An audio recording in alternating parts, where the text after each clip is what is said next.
Dumelang batswadi le bana, ke Teacher Mathabo.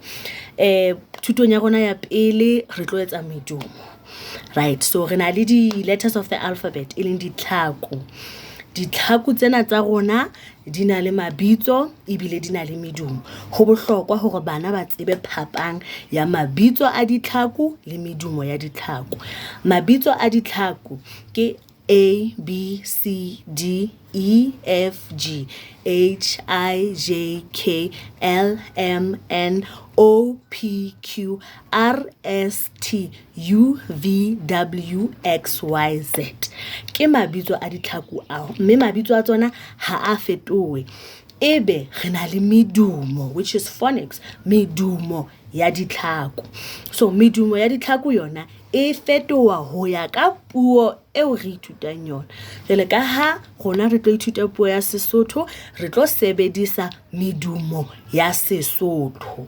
Medumo ya Sesotho re na le A, B, K, D, E, F, G, H, I, J, K, L, M, N, O, P, R, S, T, U, V, W, I, Z.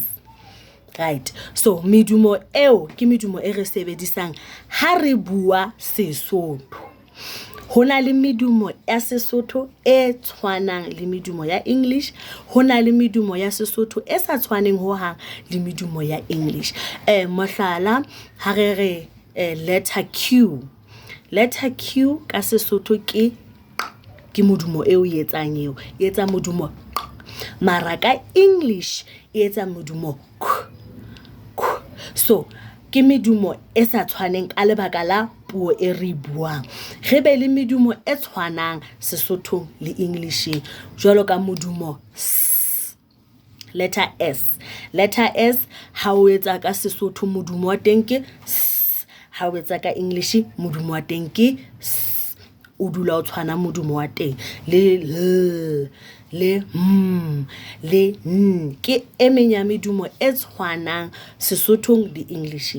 Fela medumo e sa tshwaneng ho bohlokwa hore re dule re ntse re ikhopola kapa re ikhopotsa hore ka Sesotho ditlhako tse tjena medumo ya tsona e tjena, ditlhako tse tjena ka English medumo ya tsona e tjena. Ditlhako tsena tsa rona ha re etsa Sesotho hona le ditlhako tse re sa di sebediseng haholo kapa tse re sa di sebediseng ho hang puong ya rona ya Sesotho. Ditlhako tsa ho tshwana le C.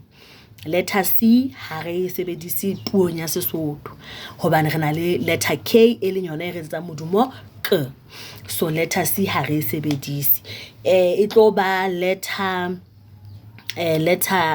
V, ebe letter V le yona ha re sebedise ntle le haebaneng o bitsa mantswe ana e re reng ke maadingwa, but normally letter V ha eyo mantsweng a rona. So ka ha ba khona re ithutang re tlo sebedisa medumo e sebetsang haholo puong ya rona ya Sesotho.